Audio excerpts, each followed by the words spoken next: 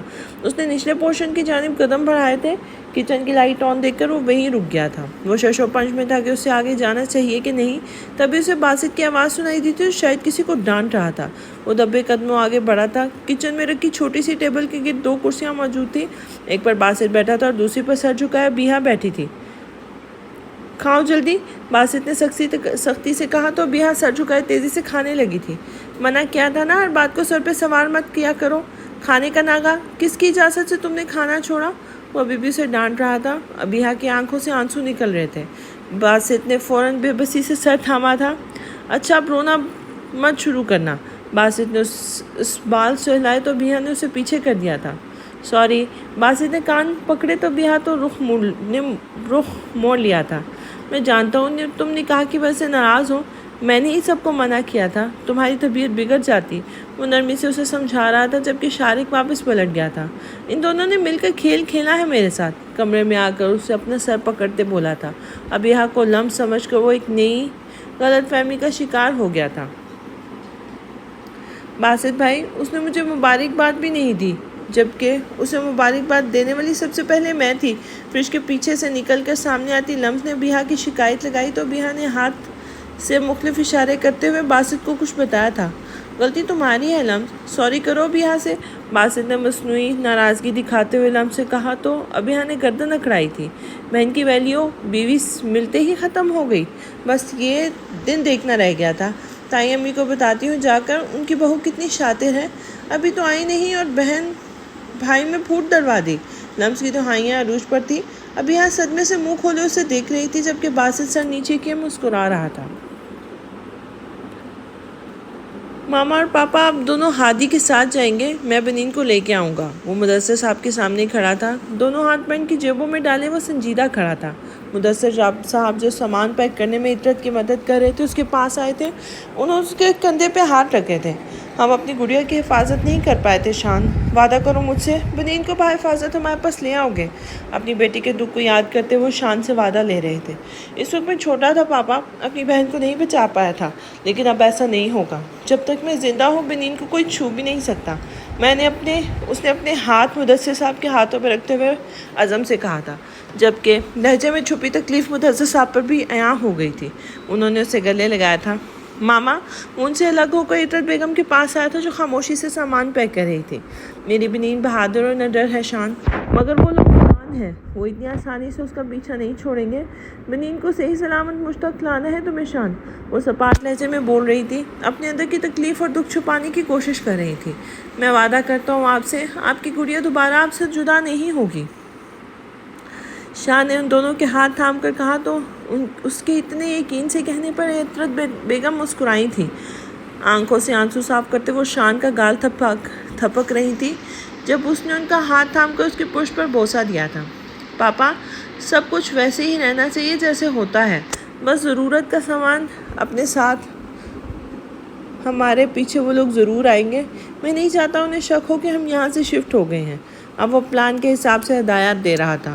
مدثر صاحب نے ہاں میں سر ہلایا تھا اور مسکرا کر کمرے سے نکل گیا تھا۔ کچھ دیر بعد ہادی کے آنے پر وہ آدھی رات کو ہی ہادی کے ساتھ وہاں سے چلے گئے تھے۔ دیکھنے والوں کو یوں محسوس ہو رہا تھا کہ وہ عجلت میں کسی کیس کے سلسلے میں گئے ہوں گے۔ ان پر نظر رکھنے والے لوگوں نے سمجھ کو خبر دی تھی تو اس نے بھی کچھ بھی کرنے سے منع کر دیا تھا کیونکہ بنین ان کے ساتھ نہ تھی۔ سورج کی روشنی پھیلنے لگی تو شان بنین کا ہاتھ تھامتے ہوئے اپارٹمنٹ سے باہر نکلا تھا۔ بنین کے ہاتھ پہ لگا خون جو اس کے کپڑوں کو رنگ چکا تھا دیکھ کر ان لوگوں نے ایک بار پھر سمجھ کو اطلاع دی تھی، مگر وہ سو رہا تھا تو فون چیک نہیں کر پایا۔ انہوں نے ملک تراب کے خاص آدمی کو فون ملایا تھا۔ وہ لڑکا اور لڑکی ابھی کچھ دیر پہلے ہی نکلے ہیں۔ لڑکی کو چوٹ لگی تھی، شاید کسی ہاسپٹل جا رہے ہیں۔ مار دو دونوں کو، اس شخص نے کہا تو وہ حیران ہوا تھا، لیکن ہمیں بس نظر رکھنے کو کہا تھا۔ اس نے اعتراض کیا تو دوسری طرف موجود شخص نے خود فون سپیکر پر ڈالا کہا، جتنا کہا ہے اتنا کرو۔ تراب علی کی سخت کی آواز سن کر اس شخص نے فوراً حامی بھر لی تھی۔ سمجھ کو پتہ نہیں چلنا چاہیے، ان کی موت حادثہ لگنی چاہیے۔ انہوں نے اگلا حکم جاری کیا تھا جیسے اس شخص نے فرمانبرداری سے مان لیا تھا۔ ہم کب تک بھاگیں گے شان، سنجیدگی سے ڈرائیو کرتا ہوں وہ بنین کا سوال سن کر بھی انسنا کر چکا تھا۔ شان، اس نے اس کا بازو جھنجھوڑا تو شان نے ایک نظر اس پر ڈالی تھی۔ میں نے تمہیں منع کیا تھا بنین، کچھ مت کرو۔ کچھ بھی نہیں، مگر تم نے میری بات کو بالکل اہمیت نہیں دی۔ اتنے سال جس بات کو ماما اور پاپا نے تم سے چھپایا تھا، تم نے ان کا ڈر سچ ثابت کر دیا۔ وہ سامنے دیکھتے ہوئے بول رہا تھا جبکہ بنین شرمندہ ہوتی سر جھکا گئی تھی۔ میں 4 سال کا تھا بنین جب میری گڑیا اس دنیا میں آئی۔ پھر جانتی ہو کیا ہوا؟ بنین کا سانس رکا تھا۔ میری آنکھوں کے سامنے اسے مار دیا گیا۔ وہ بہت چھوٹی تھی بنین۔ وہ لوگ تمہارے بارے میں پوچھ رہے تھے مگر پاپا نے نہیں بتایا۔ گڑیا کے جانے کے بعد ماما کی طبیعت بہت خراب رہنے لگی تھی۔ پاپا انہیں لے کر شفٹ ہو گئے کیونکہ ملک تراب کو یقین ہو گیا تھا کہ تم مر چکی ہو۔ اماں نے جب ماما کی گود میں تمہیں ڈالا تو انہوں نے تمہیں اپنی گڑیا سمجھ لیا تھا۔ ہماری گڑیا ہمیں واپس مل گئی تھی مگر ایک ڈر کے ساتھ کہ اسے چھین نہ لیا جائے، شان بول رہا تھا جبکہ بنین بہتی آنکھوں سے اس کی ایک بتائی حقیقت سن رہی تھی۔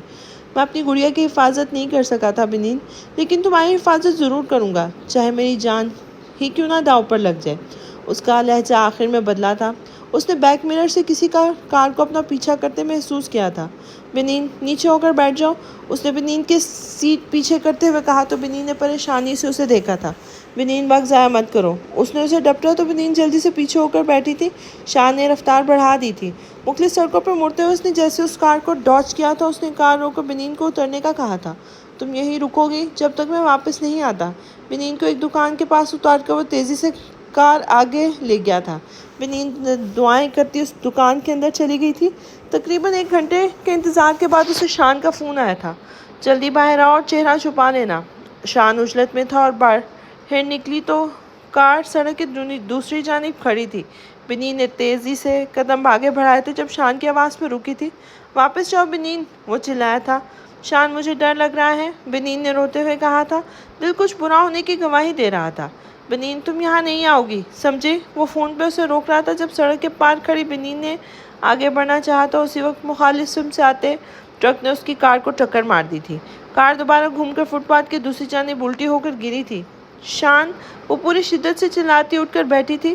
خود کو خالی گھر میں محسوس کر کے وہ پھوٹ پھوٹ کر روئی تھی۔ دوسری جانب تراب علی سے مل کر سمد اپنے فلیٹ میں آیا تھا، جہاں آتے اس نے سب سے پہلے C C T V footage check کی تھی۔ کیمرہ چونکہ بس لاؤنج میں لگا تھا، اسے صرف یہی معلوم ہوا کہ تراب علی وہاں آئے تھے۔ اس کے آدمی گھر میں توڑ پھوڑ کر رہے تھے جبکہ بنین اسے کہیں دکھائی نہیں دی تھی۔ کچھ دیر بعد وہ انتظام کے کمرے میں گئے تھے اور پھر واپس آتے فلیٹ سے نکلتے چلے گئے تھے۔ وہ اپنا سر پکڑے بیٹھا رہا تھا، سمجھ نہیں آ رہا تھا وہ کیا کرے۔ بنین نے قتل کا انکشاف کیا تھا مگر سی سی ٹی وی فوٹیج میں ایسا کچھ نہیں تھا۔ ملک تراب اس بات کو قبول کر چکے تھے کہ وہ اس کے فلیٹ میں آئے تھے۔ ایک بار پھر وہ بنین پر بھروسہ کرتے کرتے ملک تراب کو چن چکا تھا۔ اگلا دن ساری منزل میں چہل پہل لایا تھا۔ باسط کی آنکھ کھلی تو اس نے شارق کو آس پاس نہ دیکھ کر نفی میں سر ہلایا تھا۔ وہ فریش ہوتا باہر آیا تو جاذبہ بیگم اور نوریہ بیگم کو ناشتہ کرتے پایا تھا۔ آ جاؤ باسط بیٹا، ناشتہ کر لو، انہوں نے باسط کو دیکھتے ہی خوشگوار لہجے میں بلایا تھا۔ باسط مسکرا کر ان کے پاس آ کر بیٹھ گیا تھا۔ خالہ، شارق کہاں ہے؟ باسط نے ناشتہ کرتے ہوئے پوچھا تو نوریہ بیگم نے تعصب سے سر ہلایا تھا۔ کہہ رہا تھا اس کا دوست بیمار ہو گیا ہے اچانک سے تو واپس جا رہا ہے۔ نوریہ بیگم کے لہجے میں ہلکے سے غصے کی جھلک محسوس کرتے باسط نے گہری سانس لی تھی۔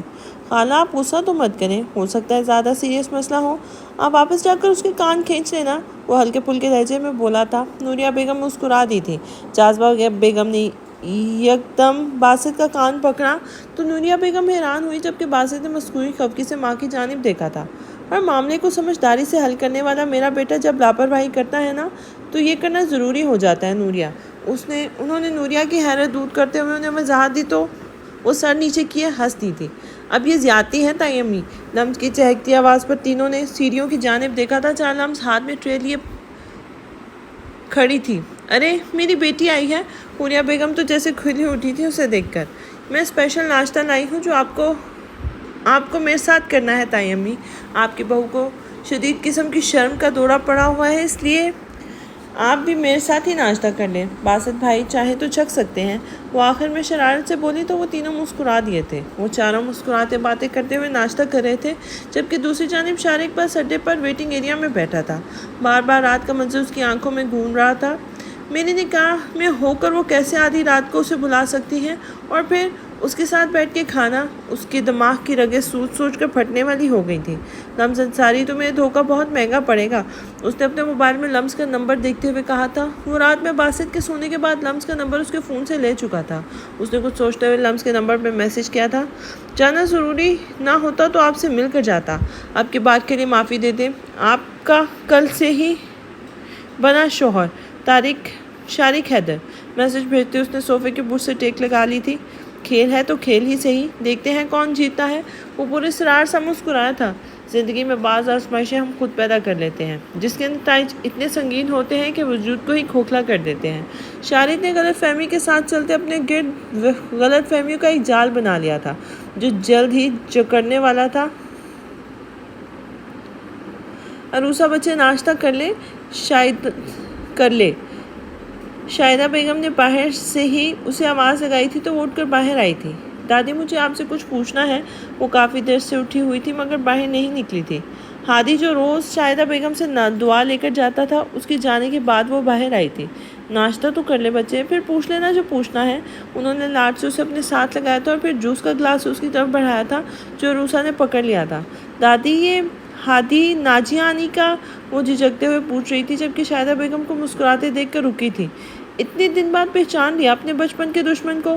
وہ ہنستے ہوئے بولی تو عروسہ نے بے ساختہ اوپر کی منزل کی جانب دیکھا تھا۔ پھوپھو کی دوست میری دوست کیوں نہیں؟ اس بات کا غصہ تھا مجھے، لیکن مجھے تمہاری بات پر ہمیشہ سے بھروسہ تھا۔ کل رات کہے ہادی کے جملے کان میں گونجے تو اس نے سارا دھیان جوس کی جانب لگا دیا تھا۔ ناجیہ کے بعد وہ اپنی ماں اور حوریہ کے ساتھ یہیں آ گیا تھا۔ 2 سال پہلے اس کی ماں، انہوں نے اپنی بات ادھوری چھوڑی تھی۔ لہجے میں دکھ تھا۔ عروسہ نے ان کے کندھے پر سر رکھ لیا تھا۔ اکثر پوچھتا رہتا تھا تمہارا۔ انہوں نے اس کے بالوں میں ہاتھ پھیرتے ہوئے اسے بتایا تو عروسہ ہلکا سا مسکرائی تھی۔ وہ اسے ہادی کے بارے میں مزید بتا رہی تھی جبکہ وہ خاموشی سے سن رہی تھی۔ ذہن بچپن میں پہنچا ہوا تھا۔ پھوپھو اس چڑیل سے کہیں پلیٹ سامنے رکھے۔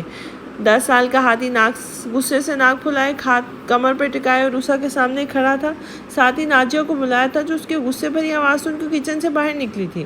میں تمہیں اور بنا دیتی ہوں۔ اس نے عروسہ کو بھی غصے میں آتے دیکھ کر معاملہ ختم کرنا چاہا تھا۔ آپ میری پھوپھو ہیں تو یہ چڑیل آپ کے بنائے پکوڑے کیوں کھائے گی؟ وہ لڑنے مرنے پر اتر آیا تھا۔ کیونکہ میں نے آنی سے کہا تھا بنانے کے لیے، سمجھے چھچوندر؟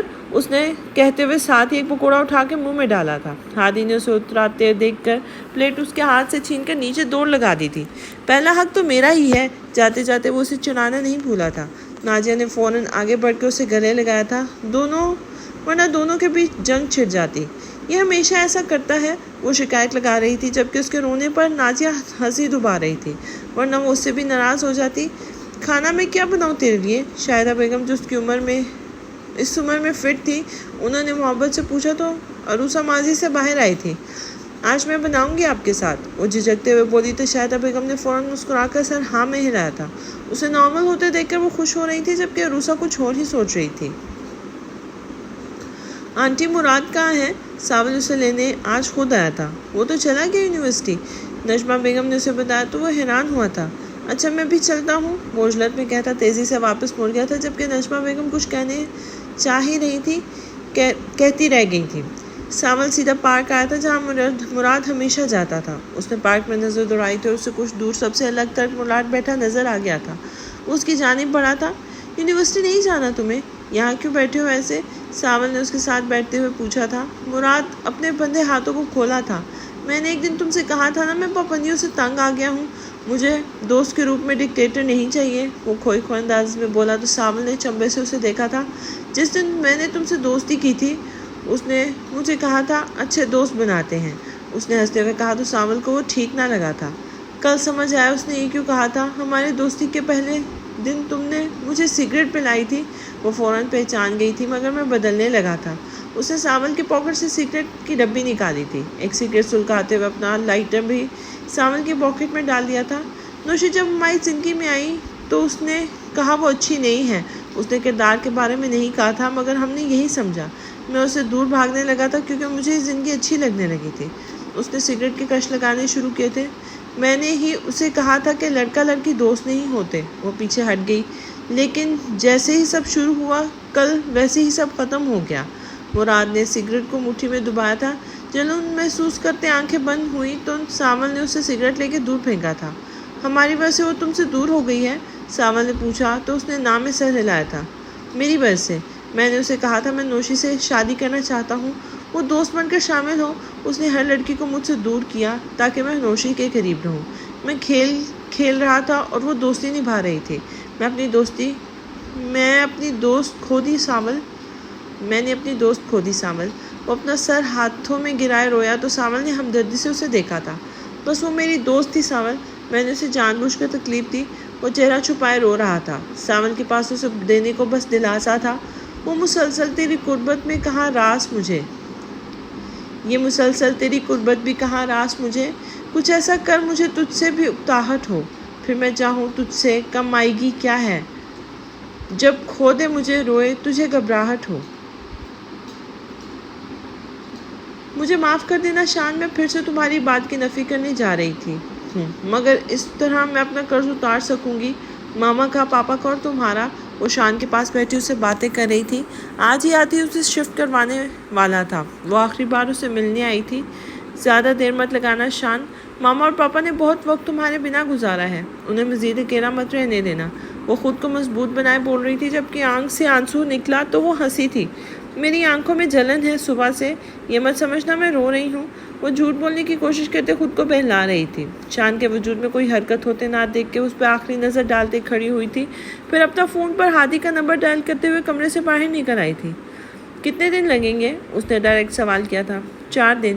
ہادی کی مصروف آواز پر اس نے گہری سانس لی تھی۔ میں تمہیں ان سب کا حصہ نہیں بنانا چاہتی ہادی، اس نے ہادی کو سمجھانا چاہا تھا۔ میں ان سب کا حصہ بہت پہلے سے بن گیا تھا بنین۔ میں کچھ دیر تک ہاسپٹل پہنچ رہا ہوں، میں جا رہی ہوں ہادی، تم سے 4 بجے ملوں گی، اس نے کہہ کر فون بند کر دیا۔ ہادی نے فون کو دیکھ کر نفی میں سر ہلایا تھا۔ میں بنین کو ان سب سے نکالوں گا شان، مگر تمہیں جلد ٹھیک ہونا ہوگا، تم اپنی ذمہ داری میں سر نہیں ڈال سکتے۔ وہ دل ہی دل میں شان سے مخاطب۔ کیا کری ہو تم یہاں؟ جیسے اس کی گارڈز نے اسے بنین کی یونیورسٹی میں جانے کا بتایا وہ فوراً وہاں پہنچا تھا۔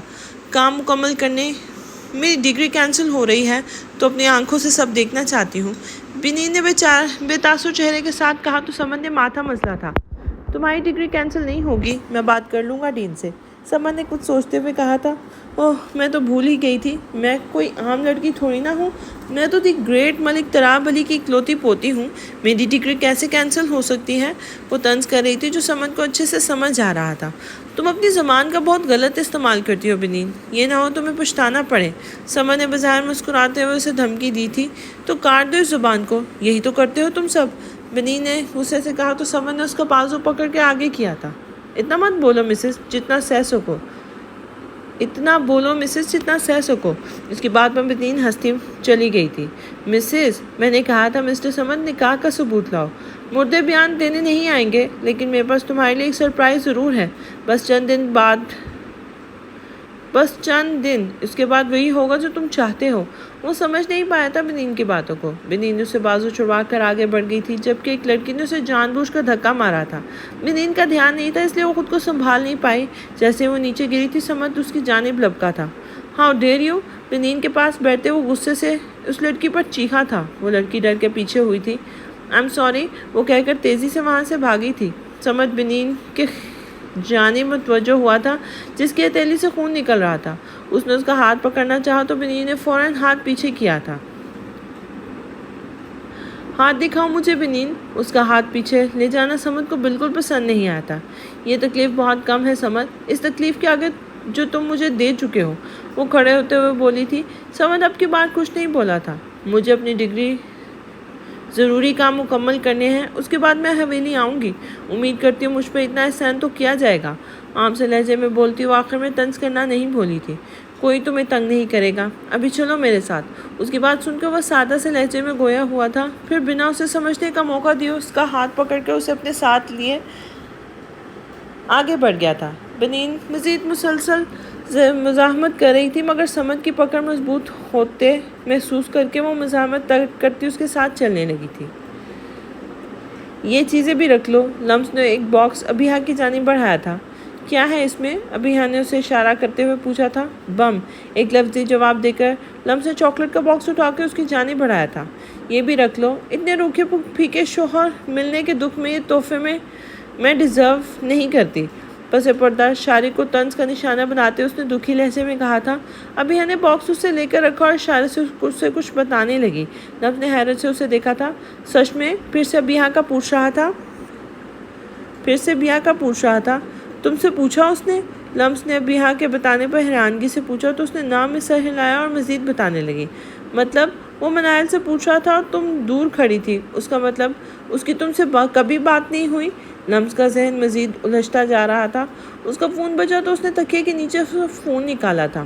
جانے نمبر سے کال آتے دیکھ کر اس نے سنجیدگی سے کال پک کی تھی۔ اتنی ناراض ہو کے میسج تک نہیں پڑھا۔ شارق کی مصنوعی دکھ بھری آواز پر لمس نے فون کان سے ہٹا کر دیکھا تھا۔ کون بات کر رہا ہے؟ اس نے اب کی بار لہجے میں سختی بڑھائی تھی۔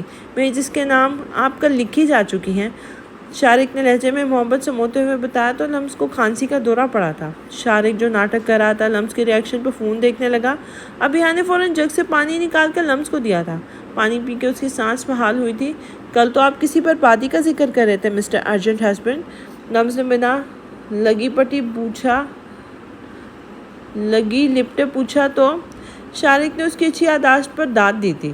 مذاق کر رہا تھا، اگر آپ کو برا لگا تو معافی مانگ سکتا ہوں، شارق نے ملتجی لہجے میں کہا تو لمس نے بیہا کو اشارے سے پیکنگ کرنے کا کہا اور کمرے سے باہر نکل آئی۔ کچھ باتیں مذاق نہیں لگتی جس طرح کچھ سچ نہیں ہوتے۔ مدعے کی بات پر آتے ہیں، آپ نے مجھ سے نکاح کیوں کیا؟ وہ اسی جگہ آئی تھی جہاں کوئی موجود نہیں تھا۔ اس بے دھڑک ہو کر سوال کر رہی تھی۔ شارق کے چہرے پر حیرت آئی تھی۔ میں سچ میں مذاق کر رہا تھا لمس، اس نے جیسے یقین دلانے کی کوشش کی۔ لمس نے گہری سانس لی تھی۔ دیکھیں شارق، میں رشتوں میں جھوٹ، فریب اور دھوکے کی قائل نہیں ہوں۔ آپ نے پہلا قدم مجھ تک بڑھایا تھا تو میں اعتبار کرتی ہوئی آگے قدم بڑھایا۔ اعتبار کی ڈور بہت نازک ہوتی ہے، اس ڈور کو ٹوٹنے مت دیجیے گا۔ شادی میں کچھ ٹائم باقی ہے، اپنی الجھنیں دور کر لیں تب تک۔ باسط کو آتے دیکھ کر اس نے یہ کہہ کر فون رکھ دیا تھا۔ شارق لاجواب ہو کر رہ گیا تھا۔ لمس کی باتوں نے اسے شرمندہ کر دیا تھا، مگر یہ شرمندگی وقتی تھی۔ جیسے ہی رات کا منظر اس کے ذہن میں تازہ ہوا، وہ غصے سے سر جھٹک کر رہ گیا تھا۔ تم ساتھ جاؤ گی؟ باسط نے اس کا عجلت میں فون کرنا محسوس کیا تھا، مگر اسے جتایا نہیں تھا۔ نہیں بھائی، زین اور زمان بھائی بھی جا رہے ہیں، آپ اور ابھی بھی چلے جائیں گے؟ ایسے میں بھی چلی جاؤں گی تو گھر والوں کے موڈ سوئنگز کون برداشت کرے گا؟ لمس نے ہنستے ہوئے کہا تو باسط نے مسکرا کر اس کے سر پہ چپت لگائی تھی۔ اگلے ہفتے سے ابھی کے مڈ شروع ہو رہے ہیں، تمہارے سیمسٹر بریک کب ہے؟ وہ سنجیدگی سے پوچھ رہا تھا۔ دو باتیں جوڑنے کا مقصد سمجھ نہیں آیا۔ آپ وہ پوچھیں نا جو پوچھنا چاہتے ہیں، لمس نے شرارت سے پوچھا تو باسط نے نفی میں سر ہلایا تھا۔ تمہارے بے وقت کی سمجھداری اور الٹے سوال، باسط نے تعصب سے اسے دیکھتے ہوئے کہا تھا۔ سیمسٹر بریک نہیں آئے گا باسط بھائی، میرا لاسٹ سیمسٹر ہے۔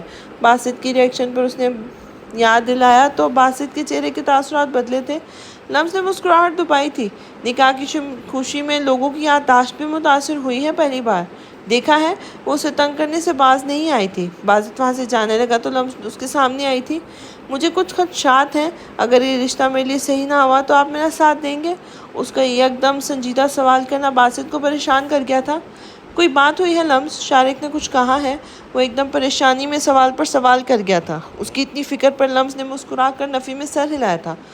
بات تو کوئی نہیں ہوئی، بس دل گھبرا رہا تھا تو آپ سے شیئر کر لی دل کی بات، لمس نے مسکرا کر اسے تسلی دیتے ہوئے کہا تو باسط نے اس کے سر پر ہاتھ رکھا تھا۔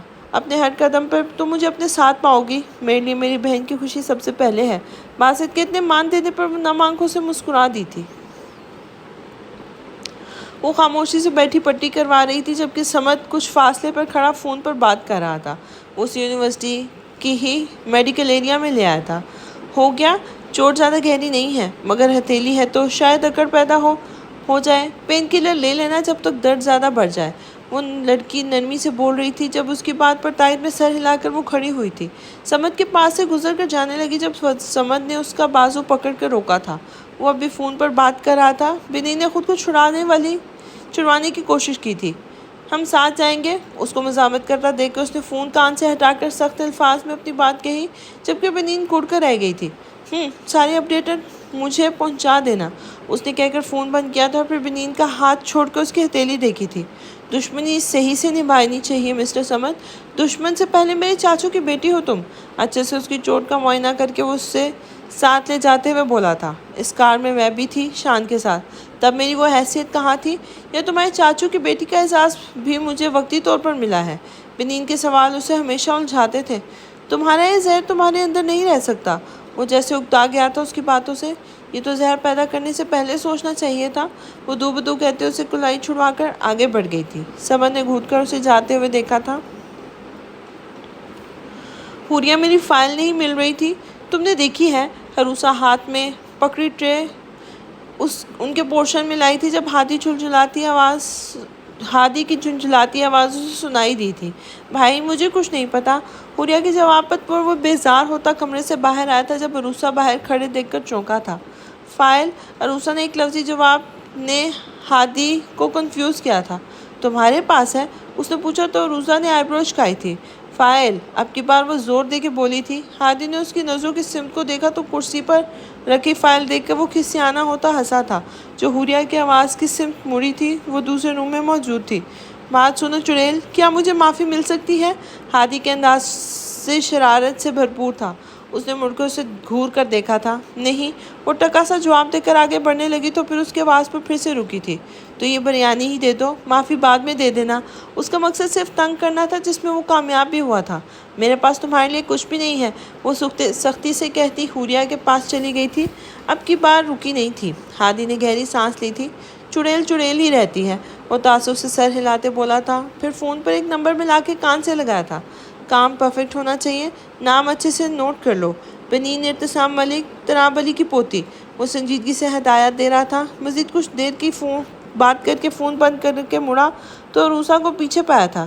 تم نے کہا تھا تم اسے بچا لو گے، عروسہ نے اپنے آنسو روکتے ہوئے کہا تھا. ہادی نے اس کی حالت بگڑتی دیکھ کر گہری سانس لی، پھر اس کا ہاتھ پکڑ کے اپنے ساتھ چھت پر لے آیا تھا.